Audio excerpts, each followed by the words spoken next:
내가 돈을 빌려달라고 했다고? 뭐? 통장에서 돈이 다 인출됐다고?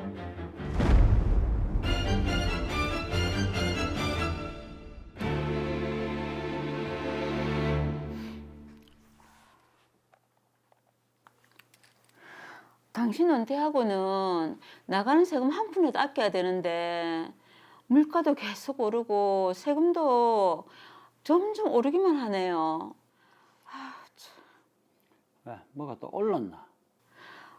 수입은 없는데 내야 할 세금만 줄줄이 내요.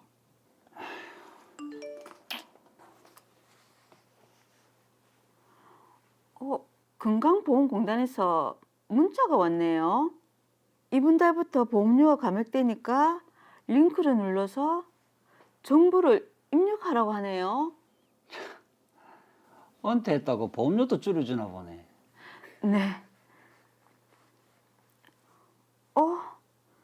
근데 연결이 안 되는데. 좀 기다려봐라. 우리 집이 인터넷이 느리잖아. 그래요.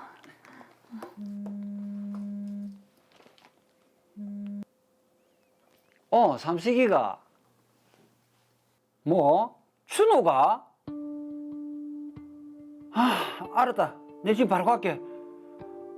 여보, 내 지금 장례식장 좀 갔다 와야 되겠다. 왜요? 춘호가 내 출혈로 갑자기 세상을 떴단다. 춘호 씨가요?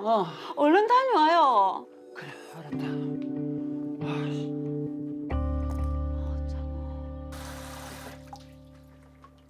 아유, 다 예쁘다.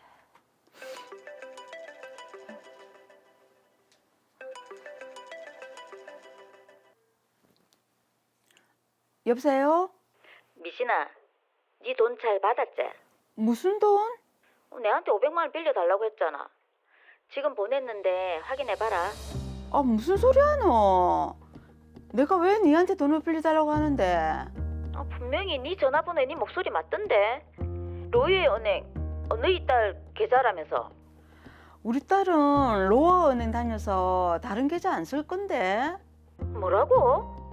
니 혹시 보이스피싱인가 그거 당한 거 아니가? 얼른 은행에 전화부터 해봐라. 참, 무슨 일이고?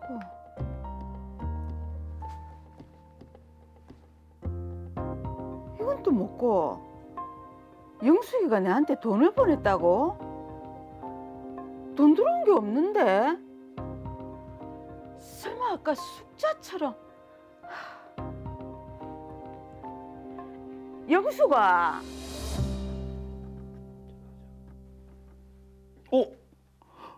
500 들어왔네. 그 아줌마가 문자 링크에 잘 접속한 덕에 지인들 연락처 아주 싹 긁어 모았네. 돈 많은 사모님들이 많은 것 같은데 또 누구한테 사기를 쳐볼까?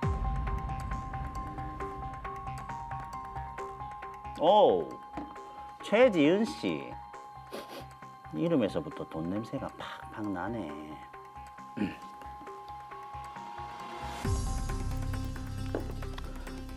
여보세요? 지은 이모. 저 미진 이모 딸인데요. 지금 엄마가 다쳐서 병원인데 저 한 500만 좀 빌려주시면 안 돼요?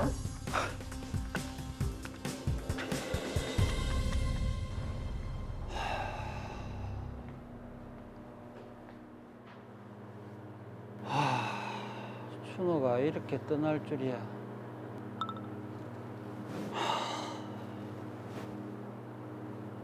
또 먹고 또 부고장이가. 아이고, 나이가 드니 다들 왜 이리 연결이 안 되노? 뭐 잘못 보냈나?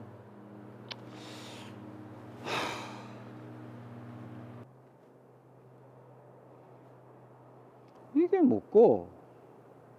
통장에서 돈이 인출됐다고?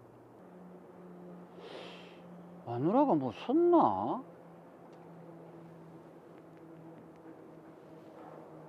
여보, 그 돈 인출했나?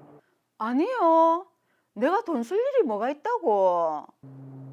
근데 왜 통장에서 돈이 빠져나갔지? 일단 알았다. 끊어봐봐.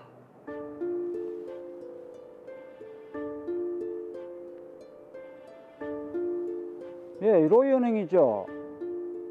예, 통장에서 돈이 인출됐다고 그 메시지가 와서, 예, 예, 이름은 이용우고요. 계좌번호는 012 345 678, 예. 네?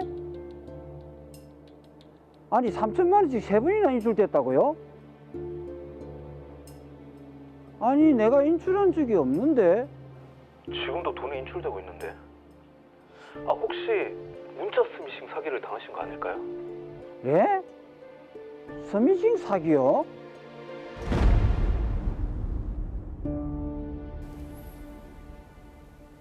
자, 지금 이제 저희가 볼 때 피싱 사기를 당하신 것 같은데, 자, 박보영 변호사님 맞습니까? 네, 안타깝게도 두 분 모두 스미싱 사기를 당한 것 같습니다. 스미싱이란 문자 메시지와 피싱의 합성으로 드라마에서처럼 국민건강보험료 인하 문자, 부고장 외에도 무료 쿠폰 제공, 돌잔치 초대장, 모바일 청첩장 등을 내용으로 하는 문자 메시지를 보내고 수신인이 문자 메시지에 있는 링크를 클릭하면 악성 코드가 스마트폰에 설치되어 피해자가 모르는 사이에 개인, 금융정보 탈취 또는 예금 인출, 소액 결제 등의 피해가 발생하게 되는 사기 수법을 말합니다. 네, 스미싱 사기. 정말 무서운 게 이게 문자 메시지에 온 링크를 눌렀는데 그냥 돈이 순식간에 빠져나가 버렸네요. 네, 그렇습니다. 예. 스미싱 문자는 클릭만 하면 악성 코드가 휴대전화에 설치되고요. 그 이후에는 범인들이 피해자의 휴대전화를 원격 제어할 수 있는 이른바 좀비폰으로 만들어 이메일 아이디, 비밀번호, 신분증 사진, 카카오톡 대화 내용, 통화 내역, 은행 계좌 등 금융 정보를 통째로 빼가게 됩니다. 오. 이렇게 얻은 정보로 범인들은 은행에서 돈을 인출하거나 피해자로부터 빼낸 지인들의 전화번호로 마치 피해자가 보낸 것처럼 가짜 부고장 등을 만들어 또 다른 피해자를 양산하는 구조입니다. 이야, 이게 이제 문자가 오면 링크를 누르고 싶거든요. 맞아요. 근데 예. 그거 한번 눌렀다가 이걸 이렇게 다 빼가니까 정말 무섭네요. 그리고 특히나 이 사건의 부부처럼 나이가 있으신 분들은 뭐 지금 건강보험공단이다, 뭐 부고장이다라고 하면은 사실 뭐 별다른 의심 없이 누르게 된단 말이죠. 그렇죠. 예. 야, 이게 지금 보면 스미싱 사기도 일종의 보이스피싱의 어떤 일 형태인 것 같은데 또 다른 형태의 어떤 이런 사기는 없을까요? 알아두면 좀 대비를 할 수 있을 것 같은데. 네, 보이스피싱으로 통칭되는 최신 사기 수법은 기술의 발달, 특히 IT 기술이 발달하면서 더욱 정교해지고 있습니다. 네. 제가 몇 가지 소개해드리면 파밍 사기는 악성 코드에 감염된 사용자 PC를 조작하여 금융 정보를 빼내는 것인데요. 사용자 PC에 악성 코드가 설치되면 피해자가 은행의 정상적인 홈페이지에 접속하여도 가짜 사이트로 유도되어 피해자가 입력하는 금융 정보가 범인들에게 노출되고 이체를 하더라도 범행 계좌로 입금되는 등 정상적인 홈페이지를 가장하여 금융 정보, 예를 들어 보안카드 비밀번호 전부가 빼내어지는 신종 금융 사기 수법입니다. 그리고 다음으로 메모리 해킹 사기는 피해자의 PC 메모리에 상주한 악성 코드로 인하여 정상적인 은행 사이트에서 보안카드 번호 앞뒤 2자리만 입력해도 부당 인출되고요. 그리고 컴퓨터 메모리에 있는 비밀번호만 빼내는 것이 아니라 데이터를 조작해서 받는 계좌와 이체 금액까지 변경할 수 있는 방법입니다. 자, 정말 사기 수법이 갈수록 교묘해지는 것 같은 게 그렇죠. 또 지금 드라마에서 보면요, AI를 이용해서 목소리를 또 교묘하게 꾸며서 사기를 치는 보이스피싱 사기도 있는 것 같네요. 예, 이제 생성형 AI 그리고 딥페이스 기술을 활용하면 단 몇 개의 문장만으로도 목소리를 유지할 수 있고 피해자 전화기에 저장된 음성사서한 메시지로도 음성 위조는 충분합니다. 심지어 피해자가 의심해서 영상통화를 시도하면 딥페이크 기술로 얼굴과 목소리를 바꿔 피해자를 꼼짝없이 속인 후에 돈을 뜯어내는 로맨스 사기도 기승입니다. 또한 챗GPT를 이용해서 사기 범행에 사용할 대본을 보다 세련되게 작성하게 되면 일반인들이 이상한 점을 발견하는 것이 훨씬 더 어려워지기 때문에 이러한 부분을 우려하는 전문가들이 많습니다. 자, 그렇게 목소리까지 똑같으면 제가 전화를 받아도 당할 것 같아요. 아, 그럼요. 네. 자, 이런 그럼 스미싱이나 보이스피싱 범죄 경우에는 사기 범액의 사기죄가 성립하나요? 네, 당연히 사기죄가 성립합니다. 특히 법원은 보이스피싱 범죄에 대해 불특정 다수를 대상으로 조직적, 계획적으로 이루어지는 범죄로서 범행 수법이 갈수록 진흥화되어 피해 범위가 무차별적으로 확대되고 있고 피해자들 개인과 사회에 끼치는 해악이 심각하므로 엄하게 처벌한다는 기조 아래 중형을 선고하고 있습니다. 아니 지금 이제 중형으로 처벌을 한다고 했는데 이 사기죄 처벌은 수위가 어떻게 됩니까? 네, 형법상 사기죄로 처벌받게 되면 10년 이하의 징역 또는 2천만 원 이하의 벌금을 받게 되는데요. 보이스피싱 범죄 조직처럼 상습적으로 사기를 범한 경우 일반적인 사기죄 형량보다 2분의 1 이상 가중 처벌을 받게 됩니다. 또한 사기 피해 금액에 따라 형법이 아닌 특정 경제 범죄 가중 처벌 등에 관한 법률 위반으로 처벌을 받게 될 수도 있기 때문에 피해 금액이 5억 원 이상이라면 10년 이상의 징역도 받을 수 있음을 알고 계셔야 합니다. 자, 이게 사기죄로 고소를 하면 처벌을 받게 할 수는 있긴 한데 금전적인 피해는 또 해결할 수 없지 않겠어요? 그래서 이게 혹시 민사 손해배상 청구 같은 거를 해보면 어떨까요? 네, 가능한데요. 사기죄로 피해를 입은 피해자는 민사상 손해배상 청구 소송을 제기할 수 있습니다. 하지만 비용이나 시간적인 문제로 인해 민사소송을 꺼려하는 분들이 많은데요.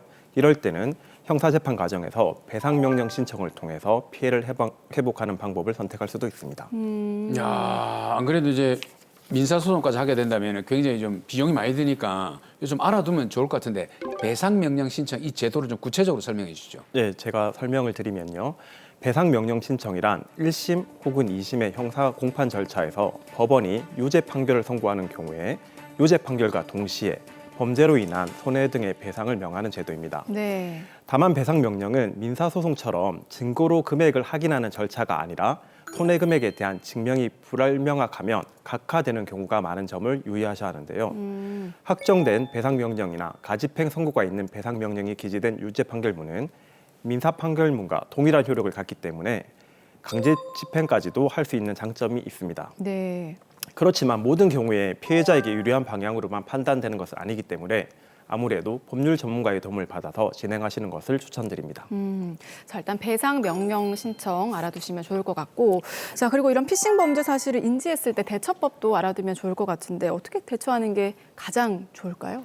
네, 먼저 경찰서에 스미싱 피해 내용을 신고해서 사건 사고 사실 확인원을 발급받아 이동통신사, 게임사, 결제 대행사 등에 제출을 해서 추가 피해를 예방하고 스마트폰 내 다운로드 앱을 실행해 문자를 클릭한 시점 이후로 다운로드된 APK 파일을 찾아 삭제를 해야 합니다. 네.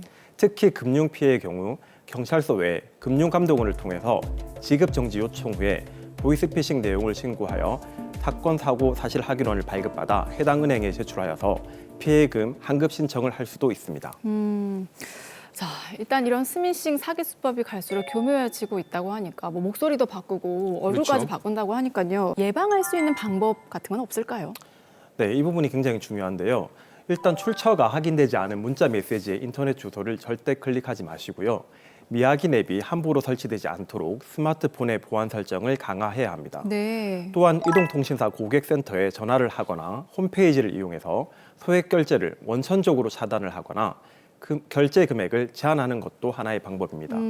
그리고 가족이든 지인이든 갑자기 돈 얘기를 하면 일단 보이스피싱을 꼭 의심하셔야 합니다. 근데 이제 드라마에서처럼 AI나 딥페이크 기술을 이용해서 내가 어디를 전화를 했는데 그것이 다 사기범들이 있는 것이라면 이거 굉장히 좀 곤란한 상황인데 어떻게 확인할 방법이 있을까요? 네, 정말 좋은 질문이신데요. 기본적으로 가족이나 지인이 갑자기 돈을 요구하는 전화나 문자 메시지를 보내는 것은 보이스피싱일 수 있다는 의심을 꼭 하셔야 되는데요. 이것이 진짜인지 확인은 돈을 요구하는 당사자에게만 하지 말고 다른 가족이나 그 지인을 알고 있는 다른 지인 등에게 중복적으로 확인하는 것이 꼭 필요합니다. 네. 범죄 조직이 음성 변조 기술을 사용한다고 하더라도 다른 가족 또는 지인의 음성까지 미리 준비하는 것은 굉장히 어려울 수 있기 때문인데요. 아니면 조금은 수고스럽더라도 전화나 문자 메시지 내용을 가지고 직접 경찰서에 방문해서 사실인지 확인하는 것도 필요합니다. 이때 경찰이나 검찰 등 수사기관에 전화로 확인하는 경우는 이미 범죄 조직에서 전화를 받을 준비가 된 상황인 경우가 많기 때문에 무의미할 수 있다는 점도 기억하시기 바랍니다. 네. 자, 지금도 피해를 입은 이용우, 김미진 씨 부부가 굉장히 지금 마음이 또 다급하실 것 같은데 저희가 어떻게 해결을 해야 될지 한번 마무리를 해봐야 될 것 같아요. 먼저 아내분은 어떻게 하면 될까요? 네, 정말 많이 당황하셨을 것 같은데요. 침착하게 제가 알려드리는 내용대로 행동하시기 바랍니다. 먼저 개인정보가 유출된 김미진 씨의 경우 알고 있는 지인들에게 단체 문자 메시지나 SNS로 해킹 등으로 개인정보가 유출되었으니 제 명의로 돈을 요구하거나 개인정보를 요구하는 메시지가 오면 바로 스팸 신고하거나 차단하세요라고 안내해 주는 것이 필요합니다. 네. 그리고 개인정보 노출자 사고 예방 시스템에서 개인정보 노출자로 등록을 하시기 바랍니다.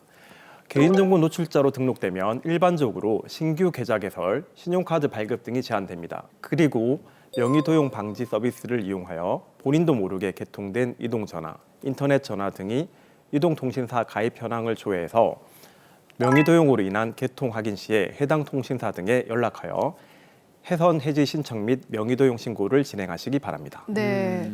자, 그럼 남편 이용우 씨는 지금 직접적인 재산상의 어떤 손해를 입었는데 이 부분은 어떻게 대처를 해야 될까요? 네, 예금이 인출된 이용우 씨의 경우에는 송금 금융회사 또는 입금 금융회사에 피해 사실을 알리고 지급 정지 등의 피해 구제 신청을 해야 하는데요. 긴급한 경우 전화 또는 구슬로 피해 구제를 신청할 수 있으며 신청일로부터 영업일 3일 이내에 금융회사에서 요구하는 피해 구제 금융신청서 등 관계 서류를 금융회사에 제출하여야 합니다. 네. 또한 금융결제원 계좌정보통합관리 서비스에 접속을 한 후에 계좌통합조회 메뉴에서 본인 명의로 개설된 계좌 상세 내역을 확인한 후 본인이 개설하지 않은 계좌가 개설되어 있는 경우에는 즉시 해당 금융회사에 피해 사실을 신고하고 지급 정지를 요청하시기 바랍니다.